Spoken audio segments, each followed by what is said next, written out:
so that we can get our story out as to what occurred yesterday. I'm going to make some comments, and then after that, I'm going to bring up Major Brian Riley, who is the commander of the Criminal Investigation Division, and he will talk about the individuals arrested and the associated charges. I do want to remind everyone that the investigation is still ongoing, so please keep that in mind. Later this evening, we're going to be releasing a short video clip, and what that video clip depicts is the beginning of this entire incident. However, in the meantime, what I'll do is run you through exactly what occurred.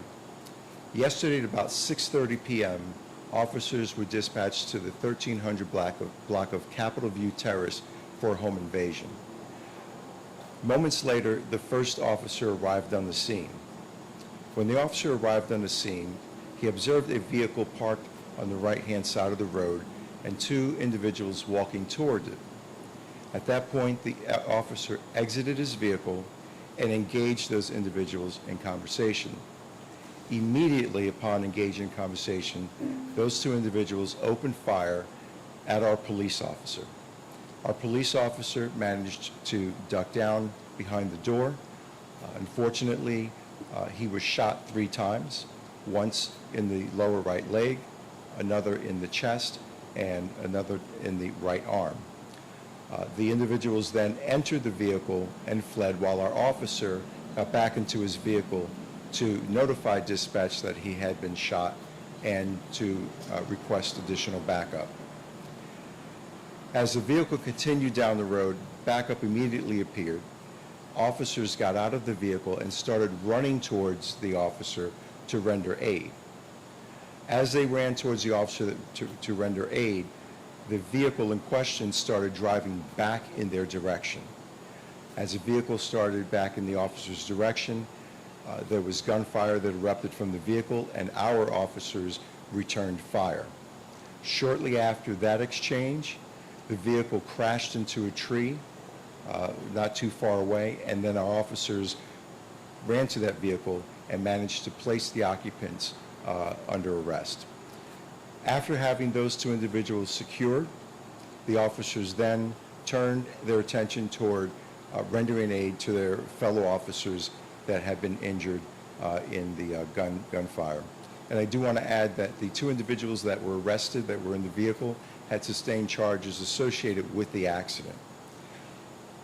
When the officers returned to our officers that had been injured, they proceeded to apply tourniquets and stop bleeding and try to stabilize the officers. I will say that I had an opportunity to watch the video earlier, and the first officer that was shot responded incredibly well under the pressure, knowing that he'd been shot 3 times. He immediately started to perform self-care, called his father, who was a 35-year veteran of the police department, to advise him of what happened, and then started directing officers that came to his assistance as to what he needed done. After our officers were stabilized, they were transported to a local area hospital where they received excellent treatment, and I want to thank the fire department for that transportation. Fortunately, last night, one officer was released. Earlier this morning, the second officer was released, and I was told this afternoon that the third officer went through surgery, and that was very successful. Before I turn it over to Major Riley, I do want to thank the Prince George's County community, the residents, faith-based leaders, business leaders. We have received, and the County Council, we have received so much support from the community members, everyone just wanting to know how our officers are doing, wanting to wish them well, wanting to know what the department needed, what the officers needed. And I think it was important to express that because our officers were out there. They were defending someone who called for police service. In fact, last night when I spoke to one of the officers, he had said that he just wanted to help that person because he knew that that call was serious. So that's what our officers do. They serve the community. They do so knowing that they're putting their lives on the line. And in fact, 3 officers last night did just that. At this point, what I'd like to do is turn it over to Major Riley, and he will go into information about the arrested and the associated charges. Thank you. Thank you. To follow up on Chief Velez, the two men that were taken into custody at the shooting scene and subsequent accident scene have both been charged with the assaults on our police officers from yesterday afternoon. The two men charged are Stephen Maurice Warren and Andre Larnell Smith. Both are from the D.C. region. Both of them have been charged with 3 counts. One count is for each of the officers that was injured yesterday during the gunfire. And each are charged with 3 counts of attempt first-degree murder, attempt second-degree murder, first-degree assault 3 times, and 3 counts of second-degree assault, and both are charged with use of a handgun and the commission of a felony. Both of them are in our custody still now. One is still receiving treatment from the accident scene from yesterday when he was injured during the accident. However, one is now in the custody of the Department of Corrections, and the other one is in our custody at this point, being charged with the assaults on our officers. At this point, I'm going to turn over to Ms. Alsobrooks. You know, last night I had an opportunity to meet with the officers at the hospital, and I think in particular I met with Sergeant Johnson, I met with PFC Scott, and also one of the other officers, Westfall. And Westfall was the one who tearfully said to me and to Interim Chief last night, you know, I just wanted to get there to help that lady because I could tell that something very serious happened, and I was just trying to get to her, and he pointed to his badly injured leg and said, you know, I just hope this doesn't hold me back because I love this department and I really just want to serve. And I just hope this doesn't hold me back. And so in a moment where a person who'd been shot 3 times, in the arm, in the leg, in his chest, still had shrapnel in his chest, his vest saved his life. His concern was not for himself. He's asking about his squad. He's expressing that he just hopes that he can get back out there to serve. And I have to tell you, I had an opportunity this afternoon to review the video, and it is really just nothing but the grace of God that allowed these 3 officers to live through this incident, as well as the 2 who have been charged. It is really just the grace of God that nobody was killed in this incident, and it is sheer bravery that has allowed us to be here today. The bravery of these officers who responded with only one thing in mind, to save the homeowners who called. And then afterwards to watch the video where Officer Westfall applied his own tourniquet, a person who'd been shot 3 times. We watched him apply his own tourniquet, turn on his body camera, and make sure he calls his father. So it is really just sheer bravery that we saw here, where the officers rendered aid to each other. You could hear them inquiring about each other. So it is just, I'm just so proud of these officers, and proud of the presence of mind they display. Their training worked. Their training worked on yesterday that allowed them to respond, to offer aid, and then allowed them to respond to this very dangerous and perilous situation and with such professionalism and poise that, again, allowed not only them to escape it alive, but allow the suspects who are now charged to also leave with their lives. And so I also want to just add my thank you to those of Chief Velez, to this community. We've heard from you expressing concern and care for our officers, and we just want to express our thank you to them. And I want to say thank you to these officers. Their families were there last night as well. We are really represented by some of the best, and I think last night showed it once again.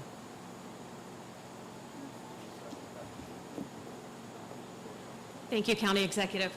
Again, we will be releasing a blog and the video that has been mentioned. We will do that later on this evening. We want to give the family time to read the blog and see the video respectfully before releasing it to the public.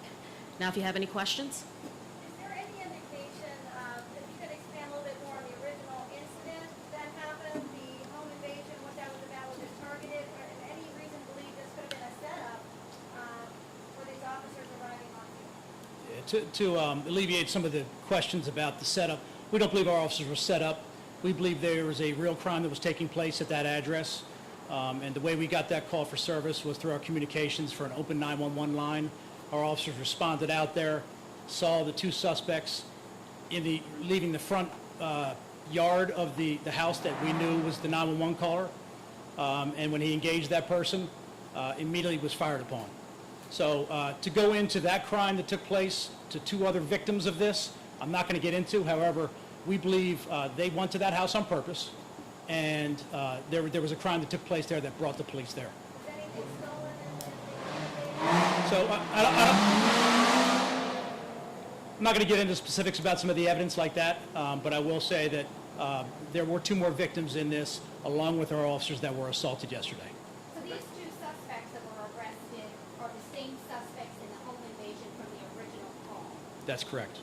Major, is there any idea why they targeted that house? I had been told that there was something about a ghost gun operation in that community that you guys may have interrupted recently. No, I can nip that in the bud. That was some information we received early on. We do not believe that has anything at all to do with this crime from yesterday. Were there any other individuals involved in this crime, or just the 2 you have? Just the 2 we have in custody are the 2 we believe were specifically involved in yesterday's residential robbery, home invasion, and the assault by gunfire on our police officers. As far as that vehicle, was it stolen or tax stolen? That vehicle is not stolen. We are aware who the owner is, and we know the history of the vehicle. Can you talk about the weapons the suspects used? One of them here from the bullet holes we've seen in houses. Sure. I can talk about the weapons with some of the ballistic evidence we found on the scene. But we did have a handgun that was recovered outside of where the vehicle crashed. And then, according to the ballistic evidence we have on the scene, we believe that the other weapon was possibly an AK-47 type weapon. And to clarify, one of the suspects is in custody, one is still in the hospital receiving treatment? One is still in a local hospital receiving treatment from the injuries he sustained during the accident, not during the exchange of gunfire. He was injured during the accident. He is in the hospital receiving treatment. He is in our custody. He's never left our custody since yesterday when they were taken out of the vehicle. The other person has been charged as a full custody arrest at the Department of Corrections. So neither of the suspects were shot? At this point, all the evidence we have, we do not believe either of them were shot. Did your officers discharge their weapons? though? Yes, they did. Is it fair to describe this as a shootout or exchange of gunfire? And were any of the officers who were shot themselves able to, shoot back? Easily, I can say to you, it's out in the open, this was an exchange of gunfire, absolutely. Our officers were fired upon by these 2 suspects, at which point they returned gunfire. And our officers were struck by the gunfire that was set upon them by the suspects. Were the injured officers, were they the ones who returned fire, or were the other people? Yes, we had 4 total officers discharge their firearms. 3 of them were injured in this incident from yesterday. Hey, Brian, And they were injured by the gunfire of the suspects. Okay. is it apparent, I'm sorry, go ahead. Is it apparent the suspects and the 2 victims in the house were acquainted in some way? Can you provide any background? I'm sorry, The suspects and the victims at the house, they know each other, acquainted in any way? Can you describe that at all? I am going to avoid trying to get into that separate crime that we have with 2 victims. I'm going to leave that alone, and you do have to remember, we are about 22 hours into this, so we are still following up on some leads that we're looking into. Anything else? Officers shot with the handgun or the AK? I'm sorry? Officers, were they shot with the handgun? That's part of our investigation. It's tough to tell at this point, but we're processing through the evidence. Do you know how many shots were fired by the suspect? We are still processing the crime scene in general, so I wouldn't want to give you a number and it be incorrect. Can we get a first name? Can you spell it for us too? My first name, Brian, B-R-I-A-N, last of Riley, R-E-I-L-L-Y, and I'm a major and I'm the commander of the Criminal Investigation Division. Thank you. Hey, Julie, are you guys going to release the names of the officers? We just heard them last week. Sorry, say that again? Are you going to put the names of the officers out? Not at this time. It'll be in the statement of probable cause. Any idea when the video will come out? Earlier this evening. Again, we just want to make sure that the family has a chance to look at it. More shots? Yes. It'll be in the blog. Yeah, it'll be in the blog. Thank you, guys.